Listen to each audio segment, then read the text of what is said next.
12 juin 2024, une vive panique s'empare de la toile. Un incident de tir de roquette dû à une mauvaise manipulation se produit à proximité de la RTB Télévision. Coup de chance, aucune perte en vie humaine. Pourtant, dès les premières heures de l'incident, la toile s'enflamme et les fake news se répandent comme une traînée de poudre.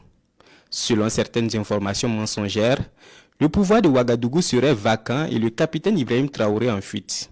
Une semaine après l'incident, le chef de l'État venu réconforter le personnel de la RTB met en garde contre la diffusion de fausses informations distillées dans le but de déstabiliser les régimes. Ce jour-là, l'incident s'est passé pendant qu'on était en conseil. Et si les gens avaient fui, est-ce qu'après le conseil, il y aurait eu un point de presse? Il y a eu un point de presse, non? Nous, on ne fuit pas. Jamais.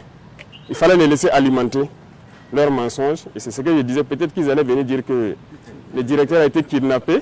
Et sa femme même qui croyait peut-être à leur ineptie, allait regarder que mais là, je vois maintenant qu'ils mentent. Dans cette diffusion de fausses nouvelles, le président du Faso, sans langue de bois, remet en cause l'intégrité de certains journalistes et médias internationaux qui, contrairement à l'éthique et à la déontologie du métier, excellent dans la propagation des fake news. Les médias occidentaux, ce n'est pas nouveau, hein. La plupart sont des médias menteurs. Ils ont passé le temps à mentir, à manipuler. Voilà, vous avez plusieurs exemples chez vous, hein. Comme hier, aujourd'hui encore, les fake news pullulent sur la toile contre le Burkina Faso. Plusieurs institutions du pays sont régulièrement la cible de ces attaques informationnelles.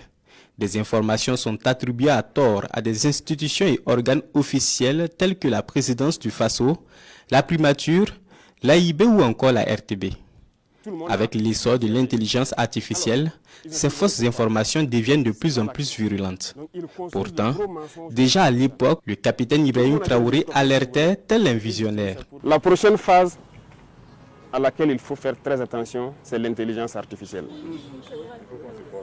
Attention, parce que moi, il m'arrive de voir des vidéos de moi-même en train de parler espagnol ou de parler, je ne sais pas, chinois. Je remercie ceux qui le font parce qu'ils arrivent à traduire nos discours, mais c'est très dangereux. Donc cette phase va venir. Comme je vous disais, les hacking et tout ça, ça va venir. Donc restez concentrés, faites le travail patriotique que vous faites. Face à ces attaques, le chef de l'État appelle les Burkinabés de l'intérieur comme de l'extérieur à rester sereins.